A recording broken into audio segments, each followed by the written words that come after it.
আসসালামু আলাইকুম। এইচকে বহুমুখী খামারের নতুন একটি ভিডিওতে আপনাদের সকলকে স্বাগতম। সম্মানিত ভিউয়ার্স, আমরা আজকে কথা বলবো ফিলিপাইনি কালো আখ সম্পর্কে। এটি বাংলাদেশে নতুন উদ্যোক্তাদের জন্য হতে পারে এক মাইল ফলক। খুব কম খরচে জৈব পদ্ধতিতে আপনারা করতে পারেন এই ফিলিপাইনি কালো জাতের আখ চাষ। এটি বর্তমানে বাংলাদেশে ব্যাপক হারে বাণিজ্যিক সম্ভাবনা রয়েছে।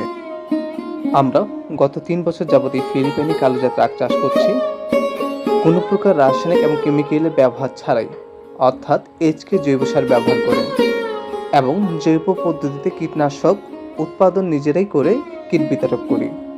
আমরা সর্বোচ্চ একটি আখের উচ্চতা পেয়েছি 22 ফুট পর্যন্ত এবং একটি চোখ থেকে, অর্থাৎ একটি কাটিং থেকে আমরা পেয়েছি 12টি আখ। আলহামদুলিল্লাহ, একটি চোখ থেকে যদি এতগুলি পাওয়া যায়, তাহলে বাণিজ্যিক আকারে যদি আমরা সঠিকভাবে এর যত্ন নিতে পারি, তাহলে আলহামদুলিল্লাহ আরও ভালো ফলন পাবো আশা করি। আর প্রিয় ভিউয়ার্স, আমাদের আখ আমরা বিক্রি করে থাকি কেজি হিসাবে এবং এর আকার আয়তন হিসেবে। কেউ যদি বলে যে আমি পুরাটাই নিব, সেভাবে আমরা বিক্রি করে থাকি। আবার কেউ যদি বলে যে আমি কাটিং নিব, চারা করব, তাহলে আমরা সেই হিসেবে দিয়ে থাকি। আর এটির রসও প্রচুর এবং মিষ্টতাও আলহামদুলিল্লাহ প্রচুর পরিমাণে মিষ্টতা। একটি আখ আমরা ওজন দিয়ে দেখছি প্রায় 2 কেজি 750 গ্রাম হয়েছে। সকলে ভালো থাকবেন, সুস্থ থাকবেন। আসসালামু আলাইকুম রহমতুল্লাহ।